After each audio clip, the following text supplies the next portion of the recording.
Hi, good afternoon. My name is Erica Mendez, and today I will be presenting a couple of recommendations on how to improve PLCs.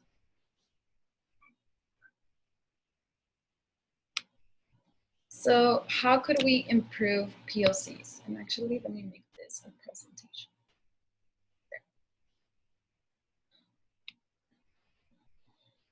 So what exactly is a PLC? This is something that I found online that gives you a little bit more of information on what a PLC is.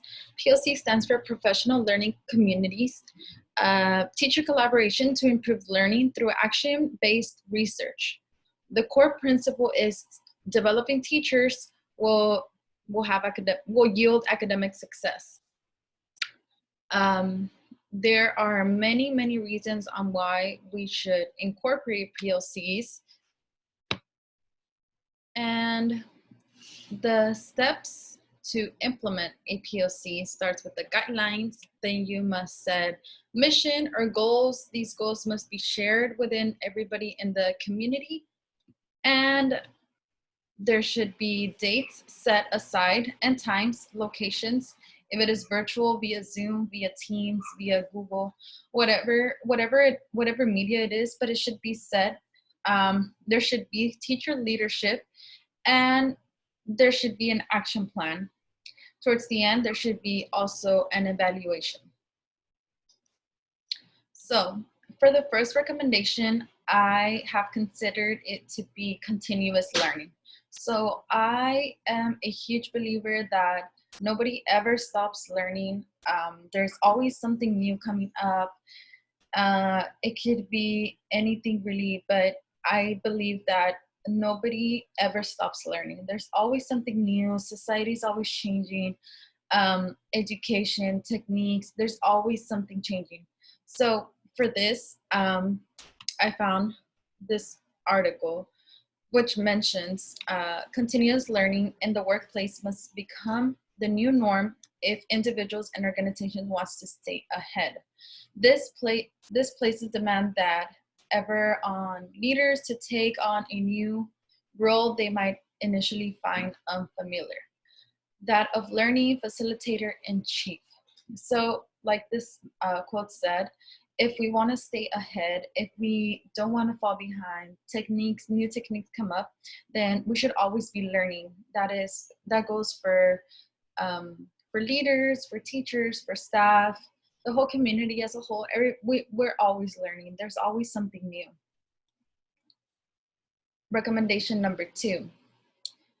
For this recommendation, I have decided that we must set a schedule for teachers to prepare and attend PLCs.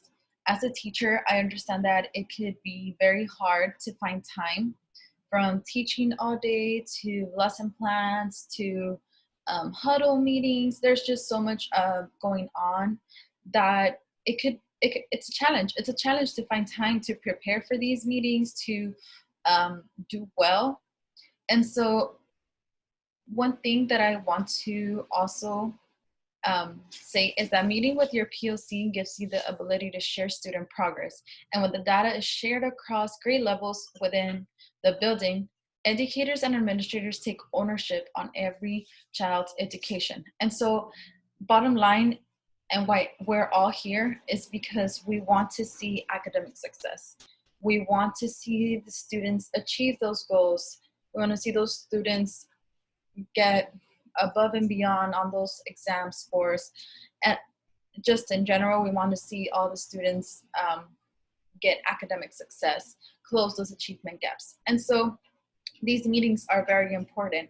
And who better to tell us about how the students are doing than the teachers that are in the classroom? So I think setting a time for teachers to prepare and attend PLCs is very crucial.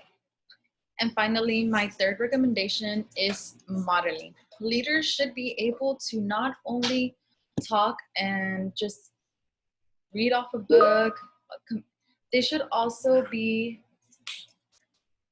modeling. They should also be walking the talk. They should be, as leaders, it's not just saying, but when a teacher who is following a leader sees that the leader is doing what they're supposed to, sees that the leader is doing what they're talking that the teachers are supposed to be doing, then that creates a whole, that breaks a barrier that that a teacher may have towards a leader. Like, I could just imagine, as even as kids, they look up to their parents and they think, well, if my parents are not doing that, then why should I be doing it? Kind of the same concept implemented on this in the situation.